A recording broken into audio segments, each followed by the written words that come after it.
Let's get started. Our first speaker tonight is a repeat presenter, Alexandra Russomano. Are you here? Come on up.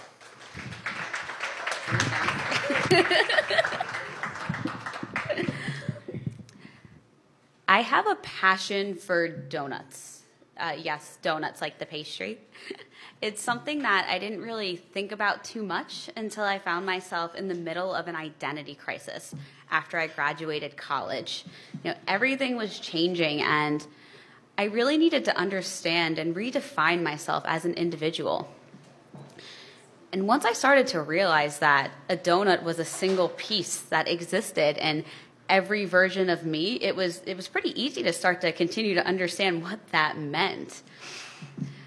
Most people see donuts as a pastry, but I actually see it as a point of connection between all of those different versions. Why is that so important? Why is this something that we should be thinking about?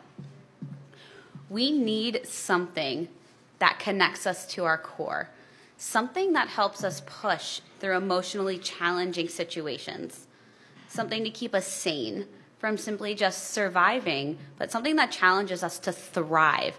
And to me, that's the power of the donut. When I think of Alex who loves donuts, this persona that I've really fallen into, I really challenge myself to think why. Why do I strive to be like her? And why do I want to mimic her core values? Alex who loves donuts has a really well-balanced energy level, extremely high, but balanced. In fact, my dad came to visit me one day at the office, and I had to introduce him to all of my colleagues. Whether I'd known them for 5 minutes or 2 years, they had to meet my dad that day. And the first thing that most of them told him was that your daughter has an extremely high level of energy. And he did the dad thing where he giggled and was like, "Oh my gosh, she hasn't stopped moving since the day she was born." Thank you, Dad. What most people don't realize is that high energy levels is actually a blessing and a curse. High energy is only a good thing if it's positive. What does that mean if my energy levels have gotten so high that I've lost control of how to manage them? They've become negative.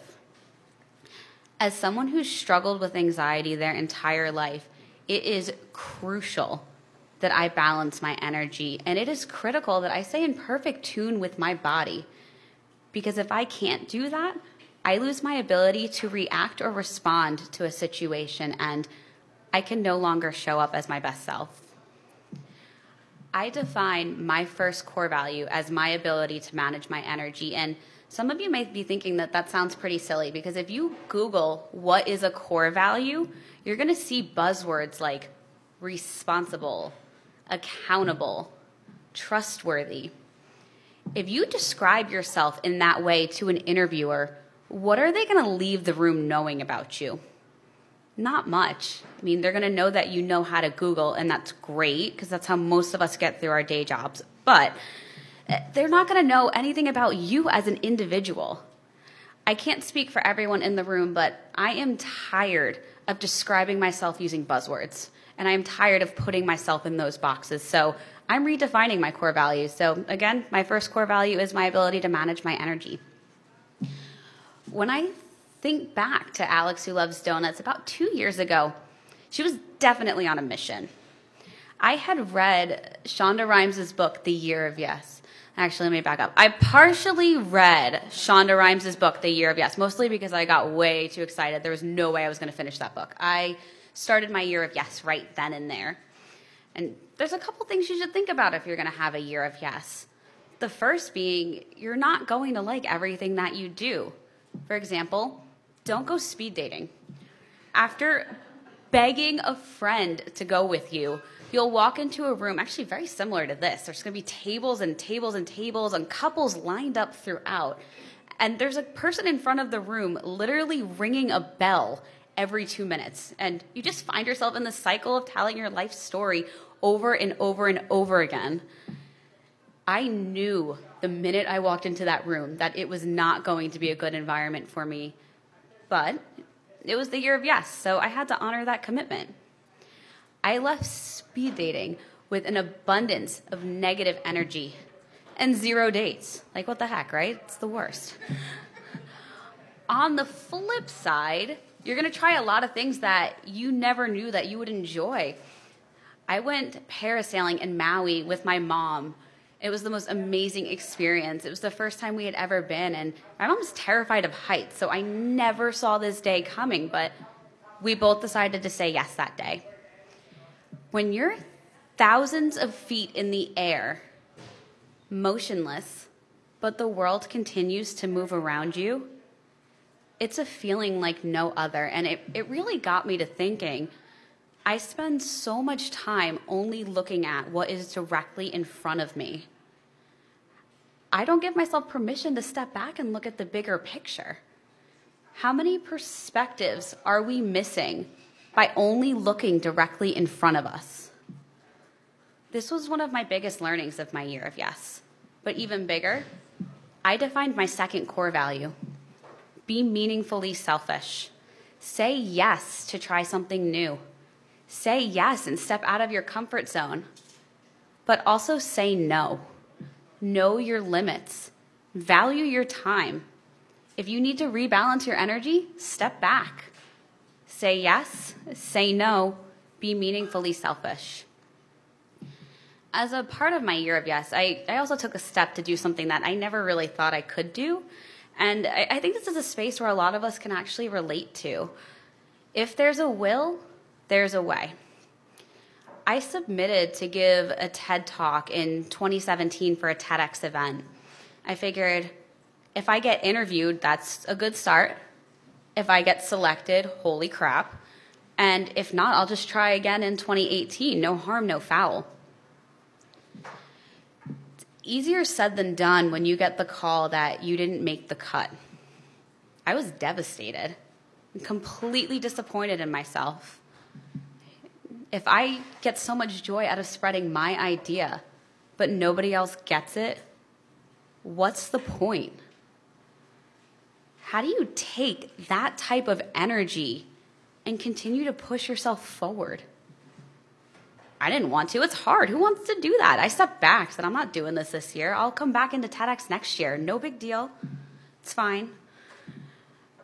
It's challenging even now to think back to a time where I didn't want to be involved with something, especially being in a place right now where my mentors cautioned me to stick with 3 extracurricular activities, just 3, and do amazing things with them. So to not want to do something was completely out of character. And over time, this reaction became really clear to me. I was spending so much negative energy not wanting to be involved. So much negative energy focusing on not talking to people I had talked to every day. So much negative energy because I thought my idea was not good enough. And I realized exactly what happened. In that moment, I lost Alex, who loves donuts, and I needed to find her real quick because we had an event and I had to get there and I had to do something awesome. What would she do? How would she handle this situation? Well, she'd probably do something super fun, be a little bit crazy, like maybe you should ask for permission, but it's probably just better to apologize after the fact. And it hit me. I had always wanted to organize a flash mob, so that's what I did. I orchestrated a flash mob for TEDx 2017, and it was total chaos. It was a top secret work stream, except I told everyone everything because I got too excited, and I can't keep secrets, so pretty much everyone knew that we were doing a flash mob, but it was still such an amazing experience. Being on the stage, we were having the time of our life, and I literally had one job, and it was to do the correct choreography, and I couldn't handle it. I just got too excited, and it was a mess, but it didn't matter. Like, none of it mattered anymore. That was the highlight of my TEDx journey, and it wasn't because I had finally made it onto the stage.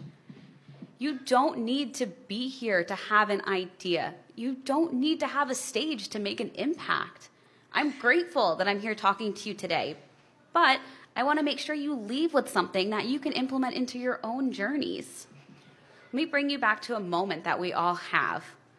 I'm sure everyone in the room has been in a conversation or a meeting where you don't like what's being said. Tensions are rising. It might be getting a little bit hot in the room. What are you going to do in that moment? Are you going to react or respond to the situation in front of you? Channel your core. Find your donut and use that to help guide your actions. And if we can really push ourselves to think about this process, we're no longer just surviving the day. We're not going through the motions. We're making a choice to thrive. We're thriving, guys. I mean, that's huge. Thank you.